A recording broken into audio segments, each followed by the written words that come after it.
Hello friends, are के chemistry class में आप सभी का स्वागत है। आज की वीडियो में हम मैथ और रीजनिंग के फोर्थ प्रैक्टिस सेट को डिस्कस करेंगे। इससे पहले 3 प्रैक्टिस सेट आ चुकी है। यदि आपने वो वीडियो वॉच नहीं किया हुआ है तो आप उसे प्लेलिस्ट में वॉच कर सकते हैं, या प्लेलिस्ट इस वीडियो के एंड में यहाँ पे शो होगी, आप वहाँ से भी वॉच कर सकते हैं। तो आइए इस वीडियो को शुरू करते हैं। आज का पहला प्रश्न क्या है, यदि √7 + 12 प्लस में √7 - 12 इज इक्वल टू 3 प्लस में √33, तो x की वैल्यू हमको प्राप्त करनी है। तो यहाँ पे जो ऑप्शन में दिया होता है ये x की वैल्यू ही दी होती है। तो हम इसको पूरा सॉल्व नहीं करेंगे, हम सीधे x की वैल्यू यहाँ पे पुट कर देंगे। अगर ये लेफ्ट हैंड है, ये राइट हैंड साइड है, तो लेफ्ट हैंड साइड में हम x की वैल्यू पुट करेंगे। अगर ये राइट हैंड साइड के बराबर आ जाता है तो वही ऑप्शन हमारा सही हो जाएगा। तो आइए हम x की वैल्यू इसमें ऑप्शन नंबर पहला देखते हैं, यानी कि 0 को पुट करते हैं। तो यहाँ पे हम पहले 0 पुट करते हैं, मतलब 7 × 0 = 0, तो √12 हो जाएगा। और यहाँ पर भी आपका √-12 हो जाएगा। अब ये 12 और 12 इससे 33 आने की कोई संभावना नहीं दिख रही है, तो इसको हम छोड़ देंगे। दूसरा ऑप्शन लेते हैं, यानी कि तीसरा ऑप्शन 3 को लेते हैं हम। यहाँ पे x के स्थान पर 3 को रखते हैं, तो 7 × 3 = 21। तो यहाँ पे हो जाएगा आपका 21 प्लस में 12, ये हो गया। और इसमें भी आपका हो जाएगा प्लस में 21 - 12, यहाँ 3 रखेंगे तो 7 × 3 = 21 - 12। अब यहाँ देखते हैं, इसको हम ऐड करते हैं, तो यहाँ हो गया 33 और यहाँ हो गया आपका √9। अब इसका हम वर्गमूल निकालेंगे तो क्या हो जाएगा, 3 आ जाता है। तो 3 प्लस में √33, ये आपका जो राइट हैंड में है वही लेफ्ट हैंड में भी आ गया, मतलब कि आपका ऑप्शन नंबर दूसरा सही है। 3 रखने पे लेफ्ट हैंड साइड और राइट हैंड साइड दोनों बराबर हो जा रहे हैं, तो हमारा ऑप्शन नंबर दूसरा सही है। आइए दूसरा प्रश्न देखते हैं। 2 संख्याएं एक तीसरी संख्या से क्रमशः 37% और 30% कम हैं। दूसरी संख्या पहली संख्या से कितने प्रतिशत अधिक है, हमको निकालना है। 3 संख्याएं हैं A, B और C। तो कह रहा है कि 2 संख्याएं एक तीसरी संख्या से क्रमशः 37% और 30%। तो तीसरी संख्या को हम क्या मानते हैं, 100 मानते हैं। इस तरह का प्रश्न हमने इससे पहले की वीडियो में डिस्कस किया हुआ है। तो 100 मानते हैं, तो पहला मतलब कि कितना प्रतिशत कम है, 37% कम है। कम मतलब 100 में से घटा देंगे, तो 37 को जब हम 100 में से घटाएंगे तो कितना आ जाएगा, 63 आ जाएगा। और दूसरा क्या है, 30% कम है, मतलब यहाँ पे 100 में से घटाएंगे तो 70 आ जाएगा। तो अब हमको A, B, C तीनों की वैल्यू प्राप्त हो गई। अब यहाँ पे कह रहा है कि दूसरी संख्या पहली संख्या से कितने प्रतिशत अधिक है। तो जिसके साथ का अथवा से लगा होता है वो हर होता है और दूसरी राशि अंश होती है। तो पहली संख्या से, तो पहली संख्या जो है 63, इससे दूसरी संख्या पहली संख्या से कितने प्रतिशत अधिक है। तो यहाँ पे आपका 63 हो जाएगा नीचे, और इनका अंतर निकालना है, अधिक निकालना है ना, अधिक मतलब अंतर। तो इसका अंतर कितना हो गया, तो 7 का अंतर हो गया, और प्रतिशत निकालना है तो 100 से हम गुणा कर देते हैं। तो इसको सॉल्व कर लेंगे, तो 7 × 9 = 63, मतलब 100/9, यही हमारा आंसर हो गया। ऑप्शन नंबर दूसरा यहाँ पर भी सही है, 100/9, यही ऑप्शन सही हो जाएगा। आइए नेक्स्ट प्रश्न देखते हैं। तीसरा प्रश्न देखते हैं। x = 112/√196 गुणे 576, ये रूट में है, /12 गुणे √256/8। तो x की वैल्यू प्राप्त करनी है। इस तरह के प्रश्नों को अगर हमको जल्दी से जल्दी सॉल्व करना है तो हमको इसका वर्गमूल पता होना चाहिए। जो 196 का वर्गमूल क्या होगा, इसका वर्गमूल, इन सभी का वर्गमूल हमको पता होना चाहिए।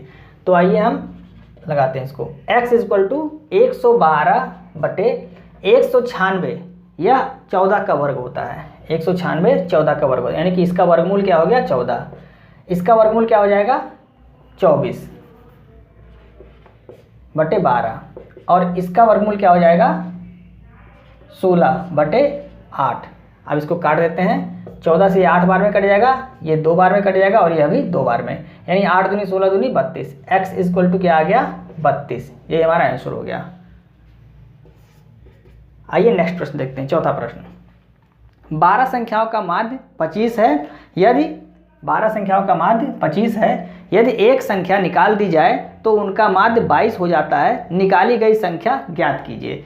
तो 12 संख्याओं का माध्य मतलब औसत, 12 संख्याओं का औसत क्या है, 25 है। तो कुल संख्या कितनी हो गई, तो 12 × 25 कितना हो जाएगा, तो 25 × 100, 4 × 12, यानी कि 300।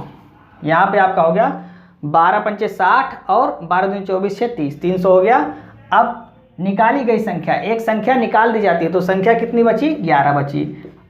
माध्य कितना हो जाता है, 22 हो जाता है। गुणा कर दीजिए, 11 दूनी 22 और 11 दूनी 22 दो 24, घटा दीजिए, यहाँ आ गया 8, यहाँ आ गया 5, यानी कि 58। आपका आंसर क्या आ गया, 58। यही आपका राइट आंसर हो गया। आइए नेक्स्ट प्रश्न देखते हैं। 5वां प्रश्न देखते हैं। 4 भाइयों की औसत आयु 14 वर्ष है, उनके पिता के भी शामिल हो जाने पर औसत आयु 4 वर्ष बढ़ जाती है, तो पिता की आयु वर्षों में क्या होगी। इस तरह का प्रश्न हमने प्रैक्टिस सेट फर्स्ट में बताया हुआ था कि इसको ट्रिक के माध्यम से एक लाइन में कैसे सॉल्व करते हैं। तो पिता की आयु हमको निकालना है। पिता की आयु बराबर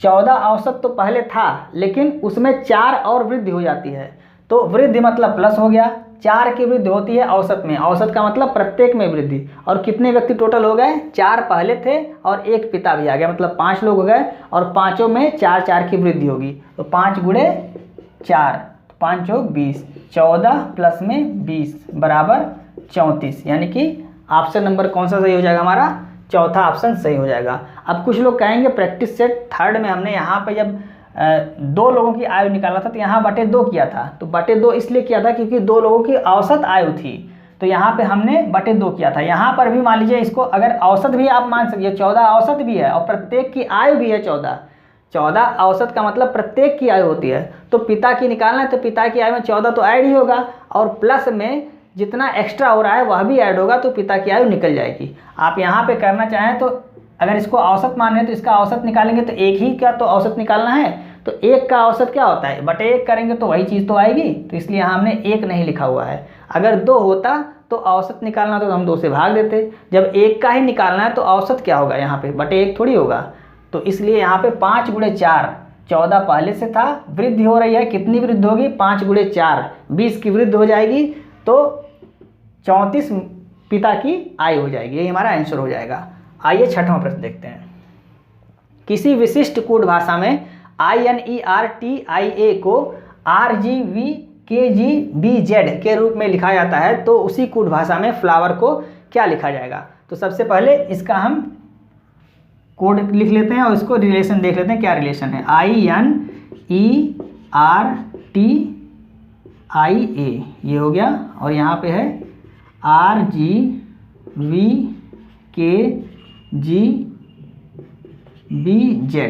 ये हो गया। अब यहाँ देखिए I का होता है कोड 9 14 5 18 20 9 1 18 7 22 12 7 2 26 ये हो गया। अब यहाँ देखिए आप ध्यान से देखिए तो I से R हो रहा है, ये आपको अपोजिट लग रहा है, IR मतलब इंडियन रेलवे, यह अपोजिट हो गया। N से G मतलब 14 से 7 हो रहा है, यानी NG अपोजिट नहीं है, लेकिन यहाँ पे 14 से 7 हो रहा है, -7 हो जा रहा है। E और V ये अपोजिट है, इवनिंग अपोजिट होता है, ट्रिक, तो ये आपका अपोजिट हो गया। यहाँ पर R से K ये अपोजिट नहीं होता है, लेकिन 18 से 12 हो गया, मतलब ये 11 होता है, K का 11 होता है, 12 नहीं होता है, तो 18 से 11 हो गया, मतलब यहाँ 7 की कमी हो गई। फिर T और G GT रोड हमने आपको बताया हुआ था, तो यहाँ पे यह अपोजिट हो गया, मतलब एक अपोजिट, एक में 7 की कमी। I से B हो गया, -7 की कमी हो गई। फिर A से Z हो गया, मतलब A to Z ये अपोजिट होता है, तो यहाँ पे अपोजिट हो गया। अब हमको क्या करना है, फ्लावर में एक अपोजिट करना है और एक में 7 की कमी करना है, तो यहाँ लिख लेते हैं FL, यहाँ ही लिख देते हैं FLOWER। F का होता है आपका 6, L का होता है 12, O का 15, W का 23, E का 5, R का 18। अब यहाँ देखते हैं, यहाँ देखिए इसमें क्या है UVEU, यानी कि पहले ऑप्शन में 2 ऑप्शन ऐसा है जिसमें U है, बाकी 2 में नहीं है, तो हम पहले ऑप्शन को चेक करते हैं, पहले में अपोजिट होता है, तो F का अपोजिट क्या हो जाएगा, फूफू, यानी कि U हो जाएगा, तो U किस ऑप्शन में है, इसमें और इसमें U है, यानी कि यह दोनों कट जाएगा। दूसरा ऑप्शन यहाँ पे L है, यहाँ पे E है। अब दूसरा देख लेते हैं, 12 से 7 माइनस कर देंगे, तो 12 में 7 माइनस करेंगे तो 5 आ जाएगा, यानी कि E आ जाएगा। UE जहाँ आ रहा होगा वही हमारा ऑप्शन सही हो जाएगा, मतलब D ऑप्शन सही है। टिक करके हम आगे बढ़ जाएंगे, तो आइए आगे बढ़ जाते हैं। 7वां प्रश्न देखते हैं। रानी रोहित की बहन और कमल की बेटी है।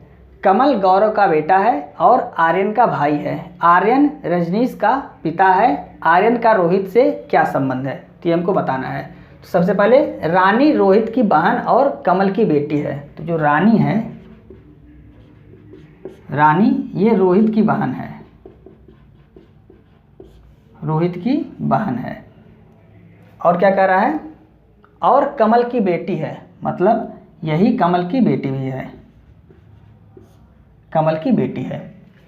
कमल गौरव का बेटा है, कमल जो है ये गौरव का बेटा है, मतलब कि कमल गौरव का बेटा है। प्लस मतलब मेल और माइनस मतलब फीमेल, बेटा है।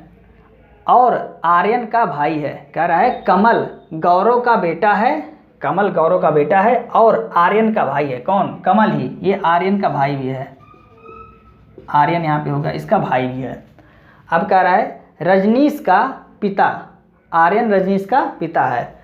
आर्यन जो है ये रजनीश का पिता है, यानी यहाँ पे एक रजनीश भी है। रजनीश का पिता कौन है? आर्यन है, ये पिता हो गया मतलब प्लस हो गया। अब कह रहा है आर्यन का रोहित से क्या संबंध है? आर्यन का रोहित से क्या संबंध है, मतलब इनका संबंध क्या है रोहित से। जिसके साथ का लगा होता है उसी का संबंध हमको बताना होता है। यहाँ देखिए आर्यन का, आर्यन के साथ का लगा हुआ, मतलब ये हमको बताना है कि आर्यन क्या है? रोहित का। तो रोहित का ये क्या लगेगा? आर्यन और कमल ये दोनों भाई हैं, और भाई का लड़का इनको क्या कहेगा? चाचा ही तो कहेगा। तो यहाँ पे आपका ऑप्शन नंबर पहला सही हो जाएगा, यानी कि चाचा। आइए 8वां प्रश्न देखते हैं। यदि 18 अक्टूबर 2011 को रविवार था तो 19 सितंबर 2012 को सप्ताह का कौन सा दिन था? अब यहाँ देखिए, यहाँ आपसे पूछ रहा है कि 18 अक्टूबर 2011 को रविवार था, तो 19 सितंबर 2012 को, 19 सितंबर 2012। अब आपको अक्टूबर से लेके फिर सितंबर तक जाइए तो वो थोड़ा सा लंबा हो जाएगा। आप सीधे क्या करिए, 18 अक्टूबर 2011 से 18 अक्टूबर 2012 तक का एक साल हो जाता है। अब इस एक साल में कितना 8 डे होगा ये आप पता कर लीजिए। तो एक साल में 8 डे सामान्यतः एक होता है, लेकिन अगर लीप ईयर है तो 2 8 डे हो जाता है। अब यहाँ देखिए 2012 क्या है, ये लीप ईयर है, 4 से कट जाएगा। तो जब 4 से कट जाएगा तो मतलब वहाँ पे 8 डे कितना आएगा, एक वर्ष में 2 आएगा। तो 2 8 डे का मतलब अगर यहाँ पे क्या था, रविवार था, 18 अक्टूबर 2011 को रविवार है, तो इसमें हम क्या करेंगे, प्लस 2 दिन और ऐड कर देंगे। तो जो हमारा आएगा यहाँ पे 18 अक्टूबर 2012, 18 अक्टूबर 2012 को कौन सा दिन आ जाएगा? रविवार के बाद सोमवार मंगलवार, यहाँ पे आपका आ जाएगा मंगलवार। अब हमको पता चल गया 18 अक्टूबर 2012 को मंगलवार है, तो 19 सितंबर 2012 को कौन सा दिन है या कौन सा दिन था?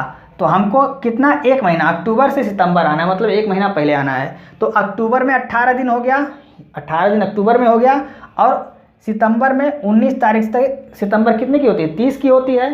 तो यहाँ पे आपका 11 दिन बचा, पूरा सितंबर में 11 दिन बचा, और इधर आपका 18 दिन। तो 11 प्लस में 18, ये आपका हो गया कितना, 29। अब इसमें हम 7 से भाग दे देंगे, तो 7 से जब भाग दे देते हैं, 7 चौक 28, यानी शेष बचा हमारा 1। अब यह जो 1 शेष बचा, तो यह क्या है, हम पीछे आ रहे हैं ना, अक्टूबर से सितंबर आ रहे हैं, मतलब कि यहाँ जो मंगलवार है इसमें हम एक दिन पीछे चले आएंगे, तो हमारा कौन सा दिन हो जाएगा, सोमवार।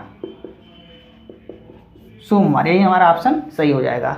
यहाँ आपका ऑप्शन नंबर चौथा सही हो जाएगा। एक बार फिर से समझ लीजिए, आप 18 अक्टूबर 2011 से लेके 19 सितंबर 2012 तक का पूरा अगर निकालते, तो अक्टूबर का 8 डे निकालते जो इसमें बचा हुआ है। अक्टूबर में आपका 31 का होता है अक्टूबर, तो अक्टूबर में 18 के बाद कितना बचता, तो लगभग 13 दिन बचता। तो 13 में 8 डे निकालते, फिर नवंबर, दिसंबर, जनवरी, फरवरी, मार्च, अप्रैल, मई, जून, जुलाई, अगस्त, सितंबर तक का आप निकालते। तो उससे अच्छा क्या है कि आप सीधे 18 अक्टूबर 2011 से सीधे 18 अक्टूबर 2012 तक चले जाइए। एक साल में आपका कितना 8 डे होता है आपको पता होता है, 1, लेकिन अगर लीप ईयर है तो 2 8 डे होता है। तो सीधे हम 18 अक्टूबर 2012 को चले गए, और यहाँ पे चूंकि यह लीप ईयर है 2012, तो हमने 2 ऐड कर दिया, रविवार से 2 ऐड करेंगे तो मंगलवार हो गया। तो 18 अक्टूबर 2012 को मंगलवार है, तो 19 सितंबर 2012 को कौन सा दिन था ये हमें पता करना है। हम सीधे अक्टूबर में हमने 18 दिन चला है, और 19 सितंबर से अक्टूबर तक का कितना, 11 दिन होता है। तो कुल मिला के 19 सितंबर से 18 अक्टूबर के बीच का 29 दिन का गैप आया। अब इसमें हम 7 से भाग दे देंगे तो शेष दिन हमारा आ गया 1, यानी कि ऑड दिन हमारा कितना आ गया 1। अब चूंकि हम पीछे जा रहे हैं, अक्टूबर से सितंबर जा रहे हैं, तो हम क्या करेंगे, मंगलवार में से 1 घटा देंगे तो सोमवार ही हमारा राइट आंसर आ जाएगा। उम्मीद है आपको समझ में आ गया होगा। आइए नेक्स्ट प्रश्न देखते हैं। 9 प्रश्न देखते हैं। 4 शब्द दिए गए हैं जिसमें से 3 किसी न किसी तरह समान है और 1 असमान है। असमान शब्द का चयन करें। तो पहला है अभाव, दूसरा है समृद्ध, तीसरा है दरिद्रता और चौथा है कंगाली। तो अभाव, दरिद्रता और कंगाली ये तीनों शब्द नकारात्मकता को प्रदर्शित कर रहे हैं, जिसमें समृद्ध जो है ये इन तीनों में से अलग है, यानी कि ऑप्शन नंबर दूसरा हमारा सही हो जाएगा। 10वां प्रश्न आते हैं। दिए गए विकल्पों में से संबंधित शब्द का चयन करें।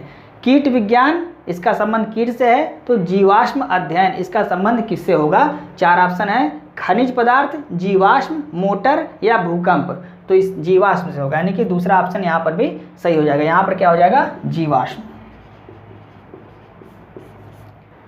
तो दोस्तों आज के प्रैक्टिस सेट के 10 प्रश्नों को हमने आपको समझाने की पूरी कोशिश की। उम्मीद है आपको समझ में आ रहा होगा। यदि आपको वीडियो समझ में आ रही है और वीडियो अच्छी लग रही है तो आप इसे अपने दोस्तों को भी शेयर करें और वीडियो को लाइक और सब्सक्राइब करना ना भूलें और बेल आइकन को प्रेस कर लें, जिससे हमारी आने वाली सभी वीडियो की नोटिफिकेशन आपको समय समय पर मिलती रहे। और एंड स्क्रीन वाली वीडियो को आप जरूर देखा करें, जिससे आपको निश्चित रूप से फ़ायदा होगा। जय हिंद।